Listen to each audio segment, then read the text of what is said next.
Assalamualaikum warahmatullahi wabarakatuh. Baiklah, kami dari kelompok 2 di sini kami akan membahas materi tentang asuhan keperawatan pada klien gangguan tiroid. Sebelumnya perkenalkan, saya Asa Wahyuni, dan anggota saya lainnya ada Anissa Nabila Putri, Mita Dwi Ayu Lestari, Kodaria, Risa Istiqomah, Yesi Febiasari, Helma Tiara, Febriani, dan Andika.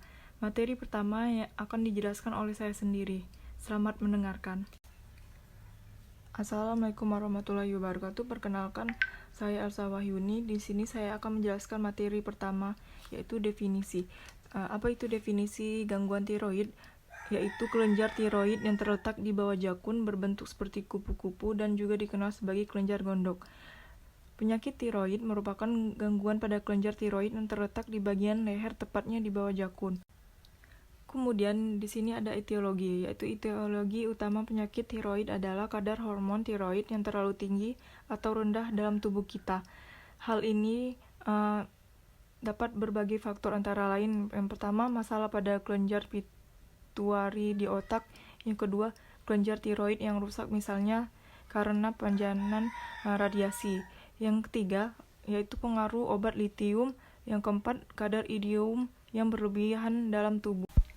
Baiklah, di sini ada bahasan manifestasi klinis. Yang pertama, penderita hipertiroidisme yang ditandai dengan pertama tremor, yang kedua turunnya berat badan, yang ketiga mudah berkeringat, yang keempat gangguan tidur, yang kelima gugup, cemas, dan mudah tersinggung, yang terakhir yaitu jantung berdebar. Yang kedua yaitu ada penderita hipotiroidisme. Yang pertama yaitu mudah lupa, yang kedua merasa kedinginan, yang ketiga kulit dan rambut menjadi berubah, yang keempat suara sesak, yang kelima pembekakan pada bagian tubuh atau edema, yang terakhir itu khusus perempuan menstruasinya lebih banyak dari biasanya. Baiklah, itu saja yang dapat saya sampaikan. Selanjutnya, materi selanjutnya akan dijelaskan oleh saudari Mita Ayu Dwi Lestari. Terima kasih. Baiklah, kita masuk ke klasifikasi gangguan tiroid. Yang pertama ada tiroiditis akut, yang kedua ada tiroiditis kronis, ketiga ada badai tiroid, yang keempat ada hipotiroidisme, yang kelima ada hipertiroidisme, keenam penyakit gondok, dan ketujuh nodul tiroid. Kita bahas yang pertama, yaitu mengenai tiroiditis akut. Tiroiditis akut adalah gangguan langka yang disebabkan oleh infeksi pada kelenjar tiroid. Tiroiditis akut ini penyebabnya adalah bakteri, paling sering yaitu Staphylococcus aureus, jamur, mikrobakterium, atau parasit. Kasus subakut dapat berupa tiroiditis granulomatosis atau tiroiditis yang tidak disertai nyeri. Kemudian ada manifestasi klinis. Yang pertama ada tiroiditis akut. Yang pertama yaitu nyeri leher anterior dan pembengkakan, demam, disfagia, dan disfonia. Kedua, faringitis atau nyeri faring. Ketiga, sensasi hangat, eritema, dan nyeri tekan pada kelenjar tiroid. Kemudian tiroiditis subakut. Yang pertama ada tiroid membesar simetris dan mungkin nyeri. Kedua, kulit di atas kelenjar kerap memerah dan kerap hangat. Ketiga, menelan mungkin sulit dan tidak nyaman. Keempat, ada iritabilitas, gugup, insomnia, dan penurunan berat badan.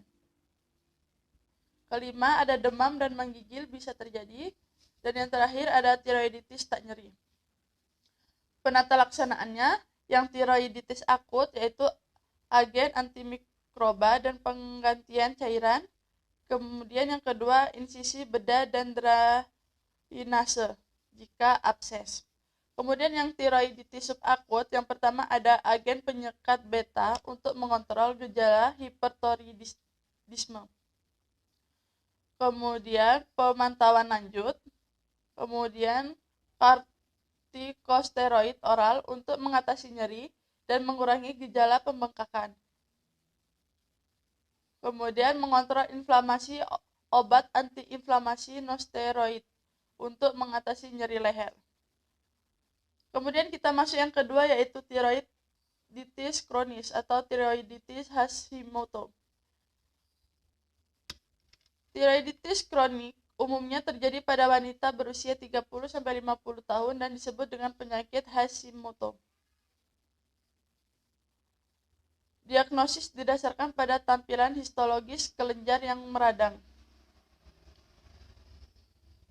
Kemudian penata laksanaannya yaitu yang pertama, terapi hormon tiroid diberikan untuk mengurangi aktivitas tiroid dan produksi tiroglobulin. Yang kedua, hormon toroid diberikan apabila muncul gejala hipotiroid. Dan yang terakhir, operasi dilakukan apabila gejala tekan tidak kunjung hilang. Yang ketiga yaitu badai tiroid atau krisis tirotoksis. Badai tiroktosis atau krisis tiroktosis merupakan bentuk hipertiroid yang berat, biasanya timbul mendadak dan dikarakteristikan dengan demam tinggi, takikardia yang ekstrim, dan perubahan status mental yang sering kali muncul sebagai delirium. Badai tiroid atau krisis tirokosis adalah kondisi yang mengancam jiwa yang umumnya dicetuskan oleh stres, seperti cedera, infeksi, pembedahan, cabut gigi, reaksi insulin, ketoaksidosis, diabetes, kehamilan, intoksidasi digitalis, reaksi putus obat anti-tiroid, stres emosional yang ekstrim, atau palpasi tiroid yang terlalu besar. Manifestasi klinis, yang pertama ada demam tinggi lebih dari 38,5 derajat. Kemudian yang kedua ada takikardia yang ekstrim lebih dari 130 kali per menit. Ketiga, gejala hipertiroid yang gastrointestinal atau kardiovaskuler. Yang keempat yaitu perubahan neurologis atau status mental yang sering muncul seperti psikosi, delirium, somnolen, dan koma. Penata laksanaannya yang pertama ada matras atau selimut, hipotermia, kompres es, lingkungan yang dingin, hidrokortisone, dan acetaminophen. Kemudian yang kedua ada cairan intravena berisi dextrose diberikan untuk menggantikan simpanan glikogen yang terpakai. Yang ketiga ada hidrokortisone diberikan untuk mengatasi shock atau insufficient adrenal. Kemudian ada iodin diberikan untuk penurunan keluaran tiroksin. Kita masuk yang keempat yaitu hipotiroidisme adalah kondisi terlalu sedikitnya hormon tiroksin yang diproduksi oleh kelenjar tiroid sehingga di tubuh mengalami defisiensi. Kelima ada hipertiroidisme. Jika kelenjar tiroid menghasilkan hormon tiroid yang berlebih dalam tubuh, penyakit ini umumnya ditandai dengan detak jantung yang cepat atau tidak teratur, penurunan berat badan yang secara tiba-tiba meskipun nafsu makan meningkat, berkeringat, gugup, dan cemas. Kita masuk yang keenam yaitu penyakit gondok adalah pembengkakan kelenjar tiroid yang umumnya menyebabkan benjolan pada leher. Yang ketujuh, yang terakhir yaitu nodul tiroid adalah benjolan padat atau berisi air yang timbul dalam kelenjar tiroid. Baiklah, kita masuk ke patofisiologi. Patofisiologi ada dua, yaitu ada hipertiroidisme, mungkin karena overfungsi keseluruhan kelenjar atau kondisi kurang umum. Mungkin disebabkan oleh fungsi tunggal atau multiple adenoma kanker tiroid. Juga pengobatan mixedema dengan hormon tiroid yang berlebihan dapat menyebabkan hipertiroidisme. Yang terakhir yaitu hipotiroidisme. Dapat terjadi akibat pengangkatan kelenjar tiroid dan pada pengobatan tiroksikosis dengan RAL. Juga terjadi akibat infeksi kronis kelenjar tiroid dan terapi kelenjar tiroid juga bersifat idiopatik. Prevalensi penderita hipotiroidisme meningkat pada usia 30-60 tahun. 4 kali lipat angka kejadiannya pada wanita dibandingkan dengan laki-laki. Jika produksi hormon tiroid tidak adekuat, maka kelenjar tiroid akan berkompensasi. Penurunan sekresi hormon kelenjar tiroid akan menurunkan laju metabolisme basal yang akan mempengaruhi semua sistem tubuh. Baiklah, itu penjelasan mengenai klasifikasi gangguan tiroid dan patofisiologinya.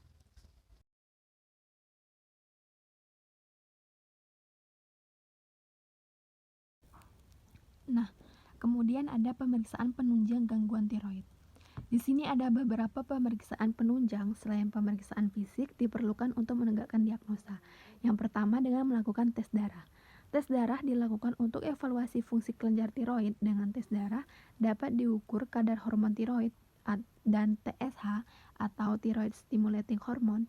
Dari tes ini dapat diketahui apakah pasien mengalami hipertiroidisme atau hipotiroidisme.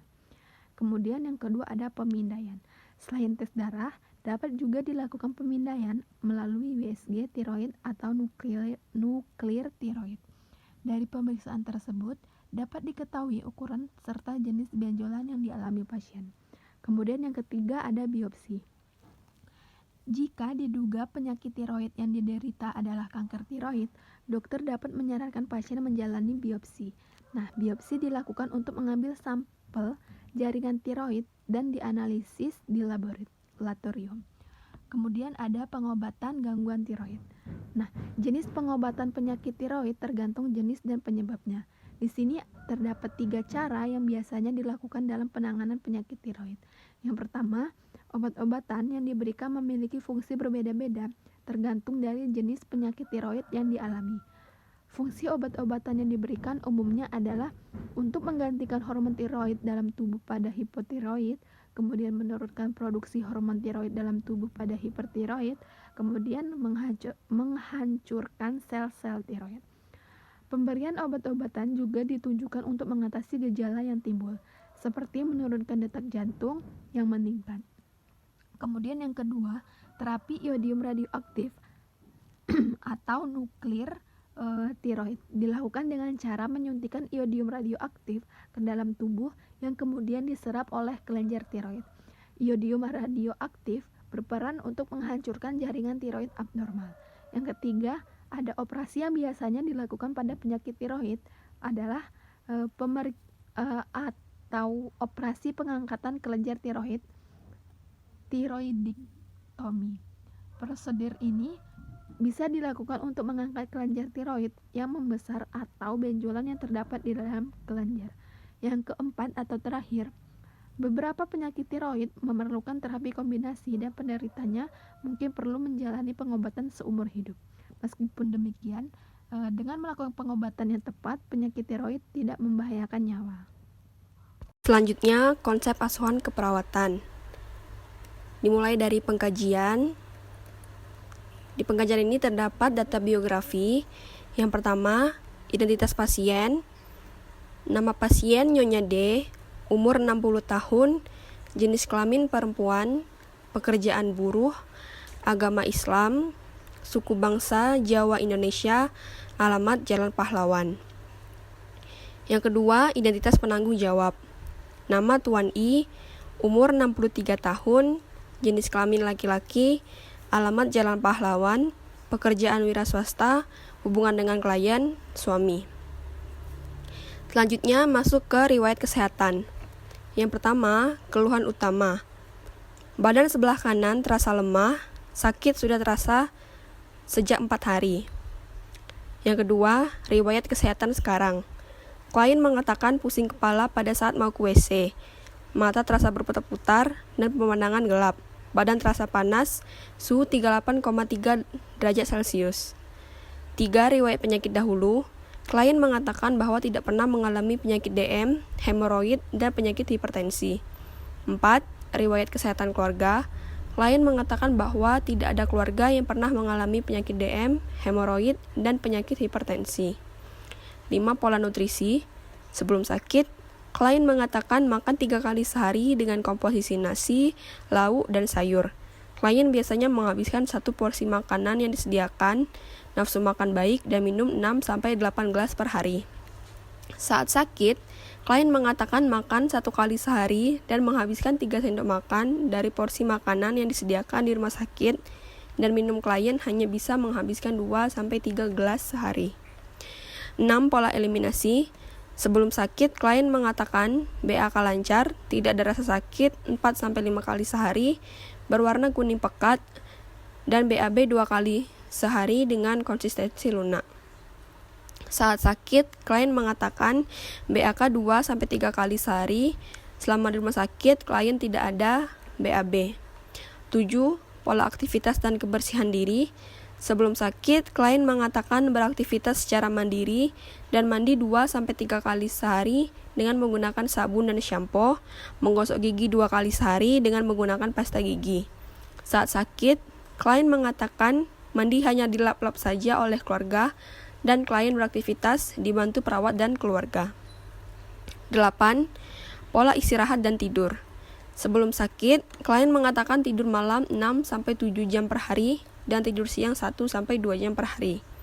Saat sakit, klien mengatakan tidur siang lebih dari 2 jam tetapi sering terbangun. 9. Pemeriksaan fisik. Keadaan umum lemah, kesadaran kompos mentis, nilai GCS 15. Tanda-tanda vital. Yang pertama suhu 38,3 derajat Celcius, nadi 110 kali per menit, tekanan darah 120/70 mmHg, pernafasan 24 kali per menit, tinggi badan 156 cm, berat badan sebelum sakit 48 kg, berat badan saat sakit 45 kg. Sistem pernafasan, inspeksi, bentuk hidung simetris, membran mukosa berwarna merah muda, tidak terdapat sekret, pengembangan dada simetris, frekuensi nafas 24 kali per menit. Palpasi, tidak terdapat nyeri tekan pada isthmus maxillaris dan frontalis, ekspansi dinding dada kiri dan kanan sama. Sistem kardiovaskuler, inspeksi, tidak terlihat getar jantung, palpasi tidak ada nyeri tekan, perkusi tidak terdengar suara peka, auskultasi terdengar suara S1 dan S2 atau lub-dub, irama reguler. Sistem persyarafan, tidak ada keluhan. Sistem pencernaan, inspeksi, bentuk mulut simetris, mukosa bibir kering, tidak terdapat lesi atau stomatitis, lidah berwarna merah muda. Auskultasi, gerakan peristaltik usus normal, palpasi terdapat nyeri tekan, perkusi bunyi normal atau timpani.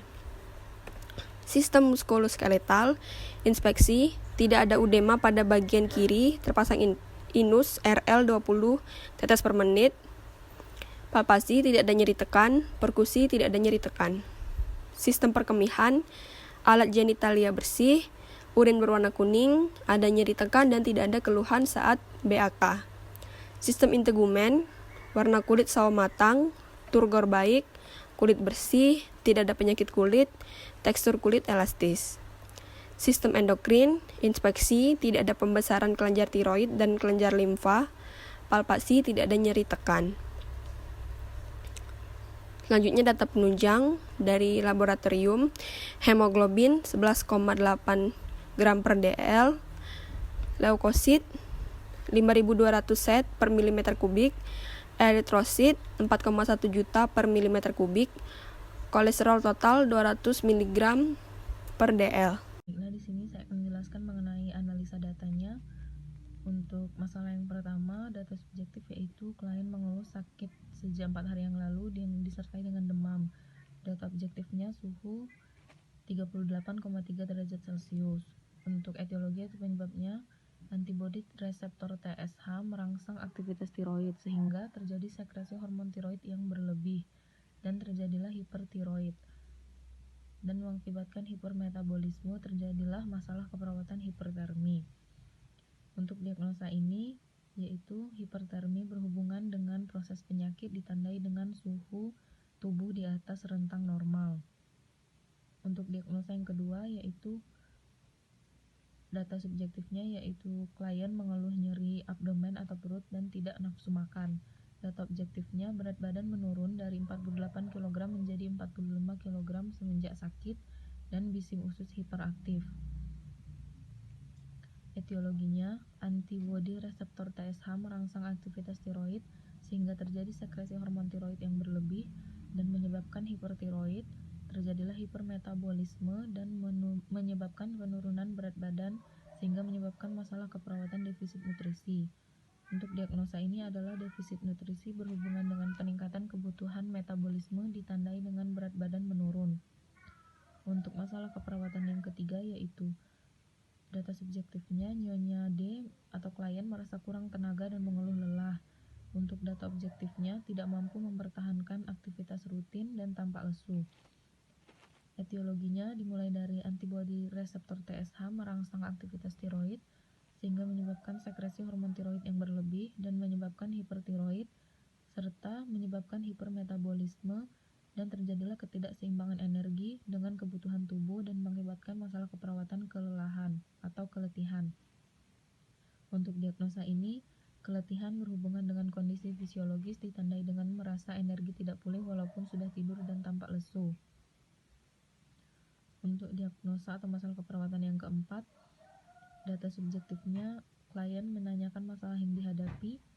Data objektifnya menunjukkan perilaku yang tidak sesuai dengan anjuran dan menunjukkan persepsi yang keliru terhadap masalah. Etiologinya dimulai dari antibodi reseptor TSH merangsang aktivitas tiroid, menyebabkan sekresi hormon tiroid yang berlebih dan menyebabkan hipertiroid. Terjadilah hipermetabolisme dan menyebabkan penurunan berat badan, namun klien merasa bingung terhadap kondisi yang dihadapinya sehingga terjadi masalah keperawatan defisit pengetahuan. Untuk defisit pengetahuan ini diagnosanya yaitu defisit pengetahuan berhubungan dengan kurang terpapar informasi ditandai dengan menanyakan masalah yang dihadapi. Kemudian baiklah untuk masalah keperawatan yang kelima yaitu risiko penurunan curah jantung ditandai dengan faktor risiko aritmia atau takikardi. Di etiologinya yaitu antibodi reseptor TSH merangsang aktivitas tiroid yang menyebabkan sekresi hormon tiroid berlebih sehingga terjadi hipertiroid dan aktivitas simpatik berlebihan sehingga menyebabkan perubahan konduksi listrik jantung dan juga beban kerja jantung meningkat, terjadilah aritmia dan takikardi sehingga muncul masalah resiko penurunan curah jantung.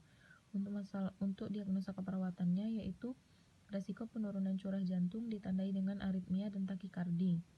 Untuk diagnosa yang keenam atau yang terakhir yaitu resiko kerusakan integritas jaringan. Faktor resikonya perubahan sirkulasi dan perubahan nutrisi. Kemudian etiologinya yaitu antibodi reseptor TSH merangsang aktivitas tiroid sehingga menyebabkan sekresi hormon tiroid yang berlebih, terjadilah hipertiroid sehingga gerakan bola mata lambat dan ekstalamus. Kemudian terjadilah risiko kerusakan integritas jaringan. Untuk intervensi keperawatan, untuk diagnosa yang pertama, hipertermia berhubungan dengan proses penyakit ditandai dengan suhu tubuh di atas rentang normal. Tujuan dan kriteria hasilnya, yang pertama yaitu termoregulasi membaik, suhu tubuh membaik, suhu kulit membaik, kemudian status cairan membaik. Untuk intervensinya, yang pertama manajemen hipertermi, observasinya identifikasi penyebab hipertermi, monitor suhu tubuh, terapeutik basahi dan kipasi permukaan tubuh, sediakan lingkungan yang dingin. Edukasi, anjurkan tirar baring. Kolaborasinya, kolaborasi pemberian cairan dan elektrolit intravena. Yang selanjutnya intervensi yang kami ambil adalah kompres dingin. Untuk diagnosa yang kedua, defisit nutrisi berhubungan dengan peningkatan kebutuhan metabolisme ditandai dengan berat badan menurun minimal 10% di bawah rentang normal. Tujuan dan kriteria hasilnya, yang pertama yaitu status nutrisi membaik, yang kedua berat badan membaik, yang ketiga nafsu makan membaik dengan kriteria hasil asupan makanan membaik, asupan nutrisi membaik. Untuk intervensinya, yang pertama yaitu manajemen nutrisi, observasi, identifikasi status nutrisi, monitor asupan makanan. Terapeutiknya fasilitasi menentukan pedoman diet dan berikan makanan yang tinggi kalori dan protein. Edukasinya, ajarkan diet yang diprogramkan. Kolaborasinya, kolaborasi dengan ahli gizi untuk menentukan jumlah kalori dan jenis nutrien yang dibutuhkan. Untuk intervensi yang kedua, kami ambil mengenai promosi berat badan. Untuk diagnosa yang ketiga, keletihan berhubungan dengan kondisi fisiologis ditandai dengan merasa energi tidak pulih walaupun sudah tidur dan tampak lesu. Tujuan dan kriteria hasilnya, yang pertama, tingkat keletihan menurun dengan kriteria hasil verbalisasi kepulihan energi meningkat, kemampuan melakukan aktivitas rutin meningkat, verbalisasi lelah menurun, lesu menurun.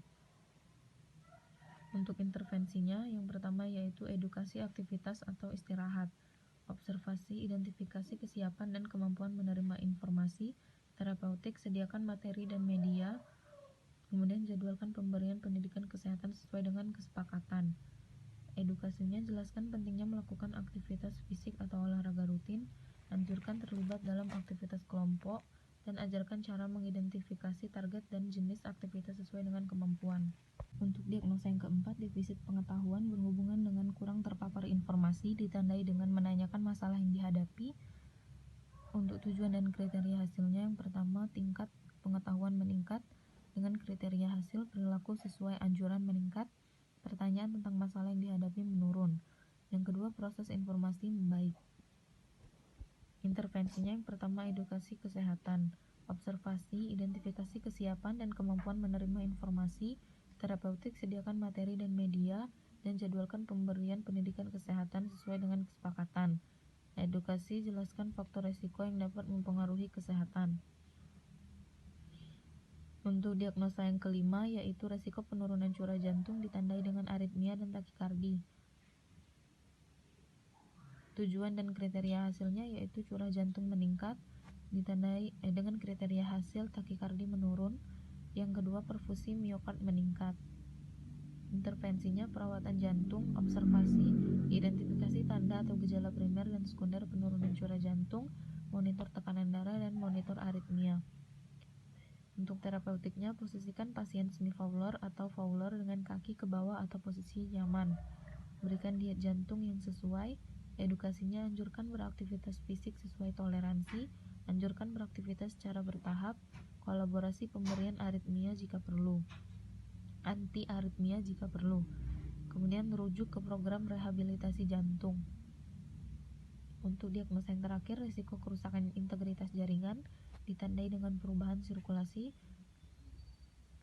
perubahan status nutrisi. Hasilnya, yang pertama, integritas kulit dan jaringan meningkat dengan kriteria hasil, elastisitas meningkat, perfusi jaringan meningkat, kerusakan jaringan menurun, dan kerusakan lapisan kulit menurun. Yang kedua yaitu status nutrisi membaik, dan yang ketiga yaitu status sirkulasi membaik. Intervensinya, yang pertama yaitu perawatan integritas kulit, observasi, identifikasi penyebab gangguan integritas kulit, terapeutik, lakukan pemijatan pada area penonjolan jika perlu, bersihkan perineal dengan air hangat. Kemudian edukasi, anjurkan menggunakan pelembab, anjurkan minum air yang cukup, anjurkan meningkatkan asupan buah dan sayur. Baiklah, itulah tadi yang dapat kami sampaikan mengenai asuhan keperawatan klien dengan gangguan tiroid. Apabila terdapat kesalahan, kami mohon maaf. Wassalamualaikum